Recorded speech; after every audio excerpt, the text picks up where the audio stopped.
Hello. Welcome to another story time. I'm Miss Carla. Today we're going to read another selection from the kindergarten through second grade grade level for the 2020 nominees for the Rhode Island Latino Books Month Award. But I want to show you before we start the book. Oh, you can kind of see peeking up here that I have something behind me.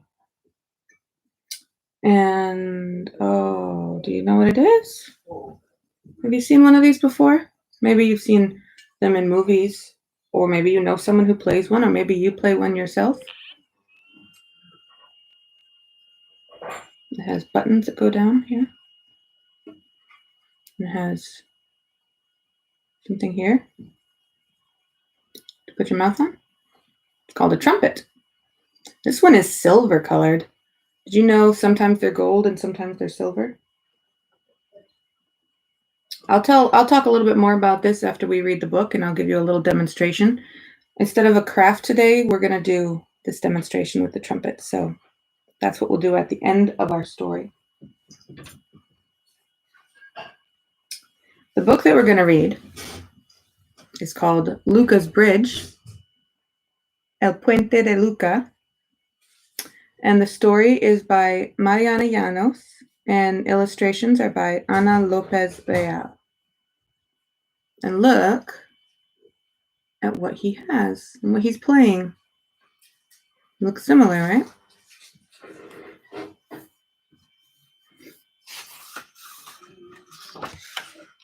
Oh, before I start the story, I do want to mention that the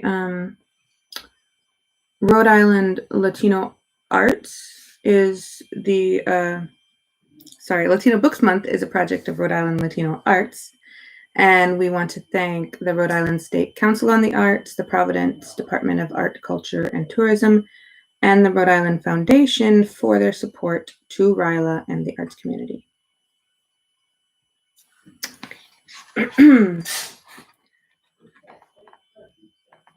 Luca waved goodbye through the back seat window. The car moved slow and heavy. Everyone was quiet, even the radio, until Mommy broke the silence. We'll get used to it. We'll have a good life. But I'm going to miss my friends, cried Luca, holding his trumpet tight. This book is in English and in Spanish, so every page I'm not going to read both, because it would make the book take twice as long, and my Spanish is a little rough, but I'll do my best. And I'm going to read a few of the pages in Spanish, so I'll go ahead and read this one so you can see. It's the exact same thing that was in this paragraph down here in Spanish. It's formatted a little differently, if you can see. In Spanish, you often see these little dashes at the beginning of someone speaking, and in English, we use quotation marks, so it's a little bit of a different arrangement. Luca se despidió por la ventana trasera. El auto echó a andar, lento y pesado. Callaban todos, incluso la radio, hasta que Mami rompió el silencio. Nos acostumbraremos. Tendremos una buena vida. Pero voy a extrañar a mis amigos, lloró Luca, abrazando su trompeta.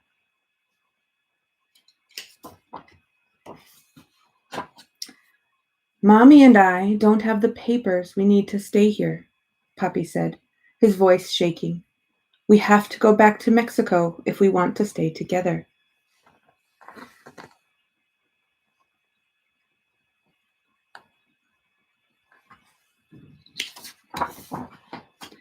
Papi had said the same the day he received the letter that made him and Mommy cry.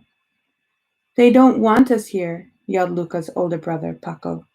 You are both citizens. You can come back when you're older if you want, but not us. Mommy could not hide the sadness in her voice.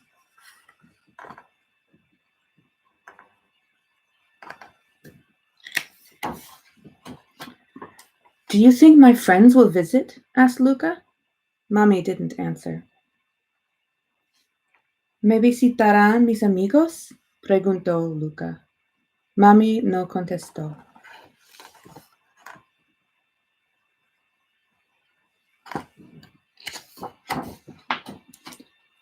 Luca looked out the window and imagined himself flying with a flock of birds. The highway stretched long and thin for a while. Then it looped and soared like a roller coaster. A line of languid trucks traveled on the other side. Are they going home? Luca wondered.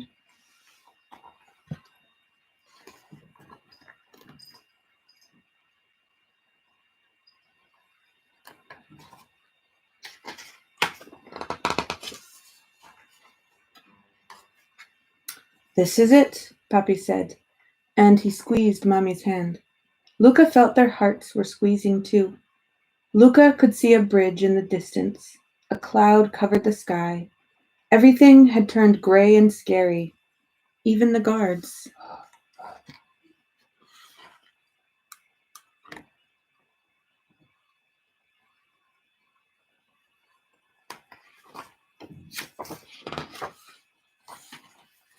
But I can't even speak Spanish. How will I make friends? Luca cried.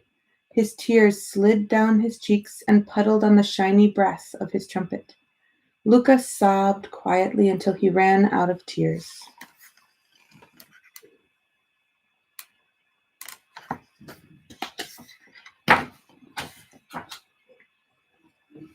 Grandma's house sat atop a hill. The furniture was patched and mismatched, but Grandma's smile warmed up the small home like a fireplace. Are we all going to sleep here? Asked Luca, surprised. La casa de la abuela quedaba en la cima de la colina. Sus muebles lucían gastados y llenos de parches, pero su sonrisa irradiaba tanto calor como el fuego en la chimenea. ¿Dormiremos todos juntos? Preguntó Luca con asombro.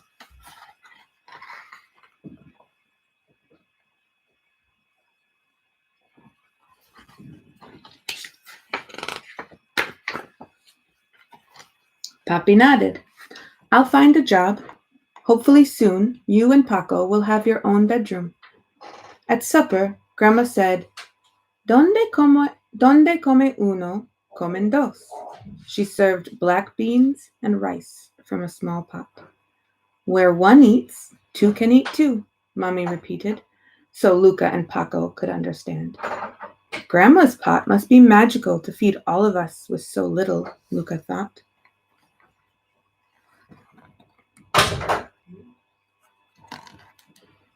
Look at all the family pictures.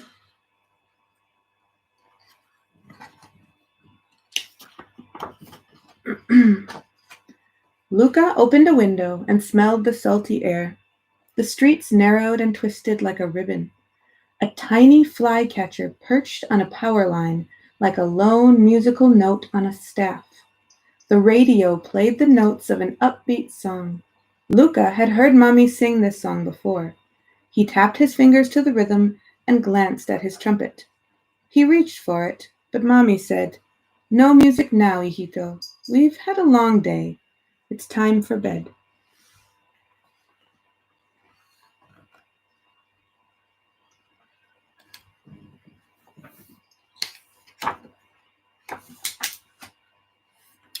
Luca lay down on his new bed. He yawned, and his eyelids felt heavy. Everything around him faded into a lazy swirl. Good noches, trumpet, he mumbled. Luca se recostó en su nueva cama. Bostezó y sintió los párpados caer pesadamente, mientras todo a su alrededor se esfuma en un remolino perezoso. Good noches, trompeta, murmuró Luca. Like his bed is the moon. Isn't that sweet?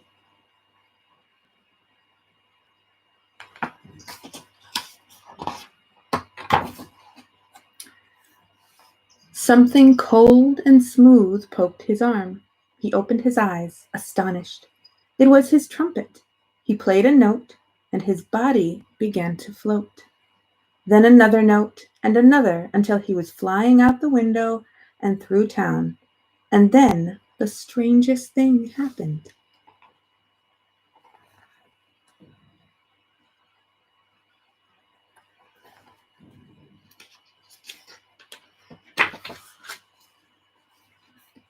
Luca's music formed a bridge that took him all the way back home.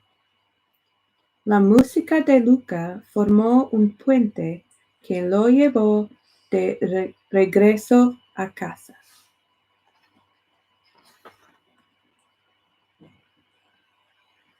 You see that the trumpet has wings? Isn't that sweet?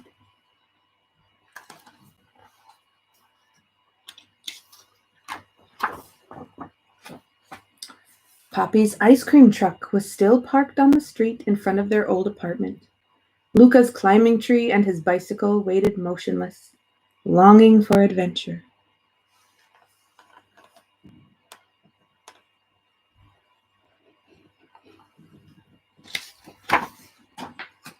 Luca played his trumpet, and he drifted in the air again all the way to his school. His friends poured out of their classroom waving. Luca blew the happy notes of the song he had heard on the radio, the one Mommy sometimes hummed. His friends clapped and cheered as Luca led the marching band. He pirouetted in the air, and he laughed, laughed, laughed.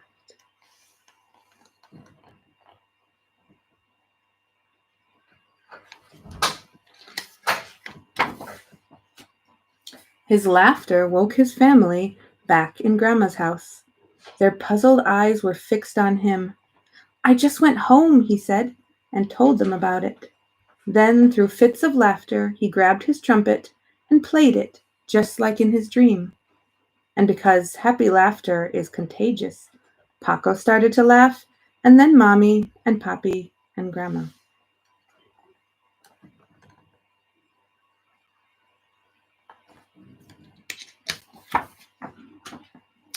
To Luca, their laughter sounded like music from the radio, and it rang through the air all the way across the border like a bridge to their home where their hearts still lived. A Luca, la risa de su familia le sonaba como la música de la radio. Redoblaba jubilosa en el viento y cruzaba sobre la frontera como un puente que se extendía hasta su otro hogar donde sus corazones aún vivían.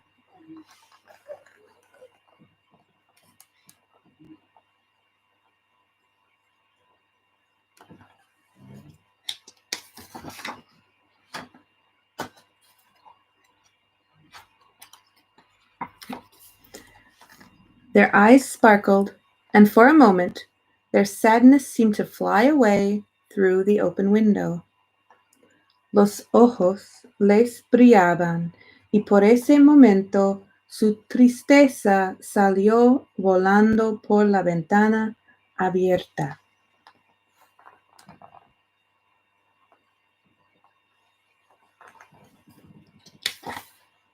And the last page has this beautiful illustration of the trumpet with wings. The end. Isn't that a beautiful book? I noticed when we were reading it that there's a lot of one particular color throughout the book. I see it here. Oh, it's in the trumpet and the birds. It's in the sky.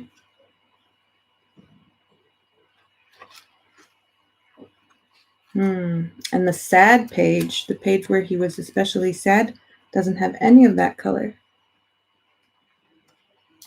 So obviously the color I'm talking about here is yellow.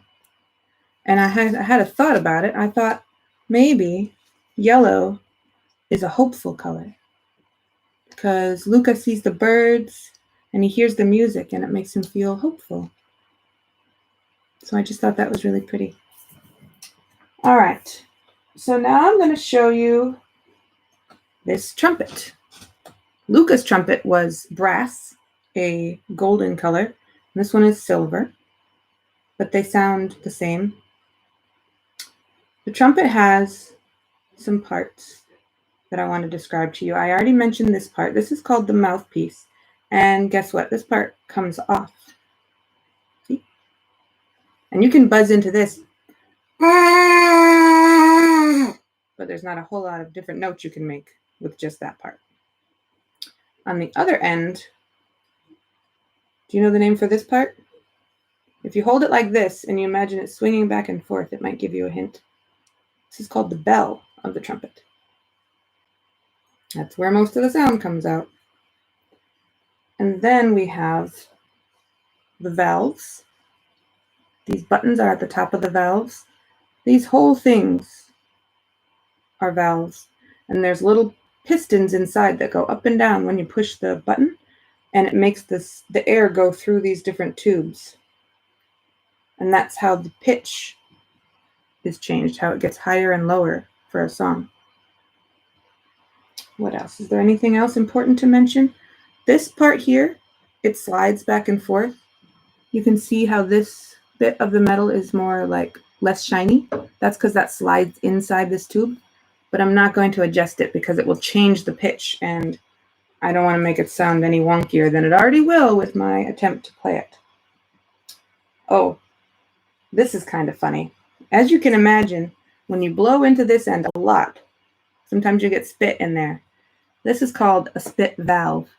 And you push this little button, and it makes the spit leak out here so that you don't get it all inside your trumpet. So it's kind of gross, but that's part of the deal. Now, before I play a little bit for you, I want to show you something else. This is just a music book of songs from the 90s, which is when I was a kid. And this is sheet music, or staff. And it was mentioned in the story, and Luca thought that the bird that he saw sitting on the line, on the wire outside, looked like music notes on a staff. So imagine all these little dots are birds sitting on telephone wires. That's what he was picturing. Isn't that cool? I forgot to mention, this trumpet is not my trumpet. I do not own the trumpet. I borrowed this from my friend Miss Kelly, who is the teen librarian at the Rochambeau Library. She also used to be the youth services librarian at the Washington Park Library. And she played the trumpet when she was in high school and in college. And so she loaned it to me when I told her that I was going to read a book about a kid who plays the trumpet. Wasn't that nice of her? This is another thing that she loaned to me. And this is called a mute. A mute just means to stop sound. Just like you mute your speakers on your computer or your phone. And it's just shaped kind of like a cone. I think it's made out of wood. It has a little cork here. And when you want to use the mute, you just put it into the bell of the trumpet, give it a push and a little twist so it won't come out. And it changes the sound, and I'll show you that. But first, let me just play a few notes on this trumpet, the best that I can. I'll play a little scale for you.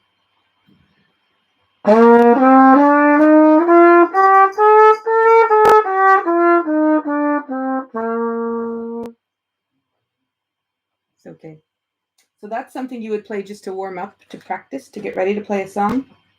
And I looked at these books and I tried to find a song that I could play a little bit of with my skills, which are not very advanced, and that you might recognize. And the song I came across, I'm just going to tell you what it is, because you might not recognize it if I don't play it well enough, is A Whole New World from Aladdin.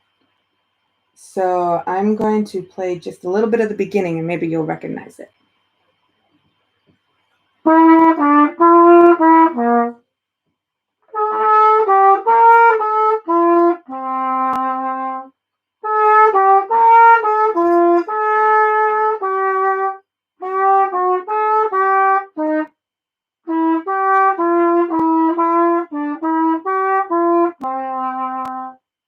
Do you recognize that?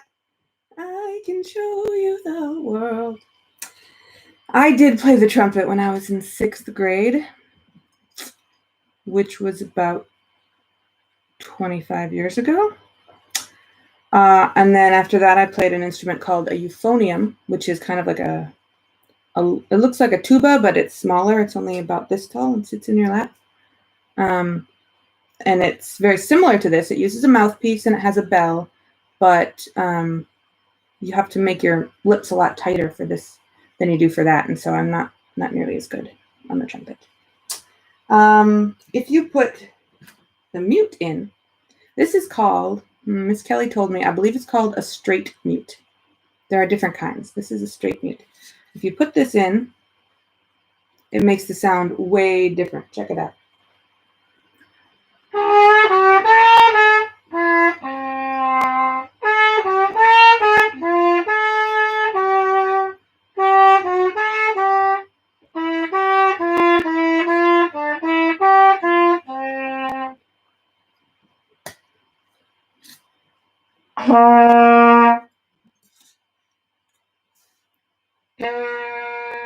Makes it a lot quieter.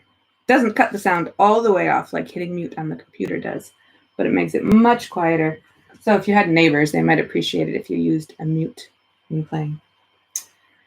Well, that's about as much as I can show you on the trumpet with the skills that I have, but I hope you enjoyed it. And I appreciate you. Thanks, Garrett. I appreciate you stopping by to listen to the story and check out my demonstration. So I'll see you all next week at 3:30 on Thursday with another story and activity. Bye-bye.